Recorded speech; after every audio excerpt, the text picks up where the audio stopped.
Welcome to bird media. నేను మీ పవన్ కృష్ణమూర్తి. ఒకప్పుడు ప్రపంచ దేశాలు భారతదేశాన్ని ఎలా చూసాయి?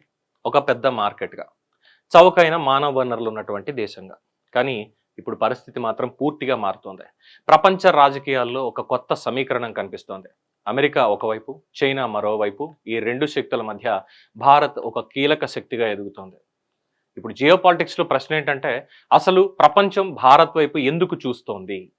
చైనా తర్వాత ప్రపంచానికి భారత్ ఎందుకు అవసరమైంది? గత కొన్ని దశాబ్దాలుగా ప్రపంచ తయారీ రంగానికి చైనా కేంద్రంగా మారింది. తక్కువ ఖర్చుతోటి భారీ ఉత్పత్తి, అద్భుతమైనటువంటి సప్లై చైన్ మేనేజ్మెంట్ వ్యవస్థ. అందుకే ప్రపంచ కంపెనీలు చైనా మీద ఆధారపడ్డాయి.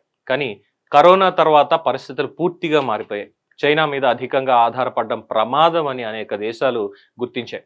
దీంతో ప్రపంచం కొత్త ప్రత్యామ్నాయం కోసం వెతకడం మొదలుపెట్టింది. అక్కడే భారత్ పేరు ముందుకు వచ్చింది. భారతదేశానికి ఉన్న అతిపెద్ద బలం ఏంటి? మొదటిది భారీ యువ జనాభా. ప్రపంచంలోనే అతిపెద్ద యువశక్తి భారత్ దగ్గరే ఉంది. రెండవది వేగంగా పెరుగుతున్నటువంటి డిజిటల్ ఎకానమీ.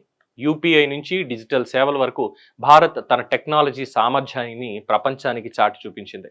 ఇక మూడవది ప్రపంచంలో సమతల్య సంబంధాలు. అమెరికాతో వ్యూహాత్మక భాగస్వామ్యం, రష్యాతో చారిత్రక సంబంధం, మిడిల్ ఈస్ట్లో దేశాలతోటి బలమైన వాణిజ్య బంధాలు. అంటే భారత్ ఒకే శిబిరంలో కాకుండా అన్ని వైపులా తన ప్రయోజనాల్ని కాపాడుకునేటువంటి విధంగా వ్యవహరిస్తోంది. మరి అమెరికాకి భారత్ ఎందుకు ముఖ్యమైంది? అమెరికా దృష్టిలో భారత్ అంటే ఏంటి? ఇది ఇండో పసిఫిక్ లో కీలక భాగస్వామి, చైనాకి ప్రత్యామ్నాయ తయారీ కేంద్రం, భారీ వినియోగ మార్కెట్. అందుకే అమెరికా భారత్తో రక్షణ, టెక్నాలజీ, వాణిజ్య రంగాల్లో సంబంధాలను ఎక్కువగా పెంచుకుంటోంది. క్వాడ్ లాంటి వేదికల్లో కూడా భారత్ పాత్ర చాలా కీలకంగా మారింది. మరి చైనాకి భారత్ ఎందుకు సవాలు? చైనా భారత్ మధ్య పోటీ కేవలం సరిహద్దులకి మాత్రమే పరిమితం కాలేదు.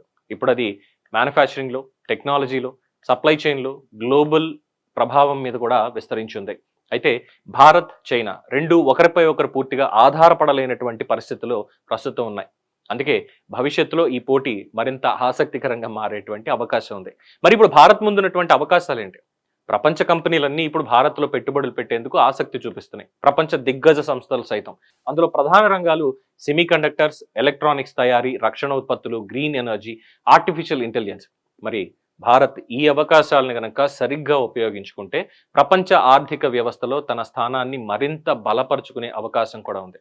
అలాగే కొన్ని సవాళ్లు కూడా ఉన్నాయండి.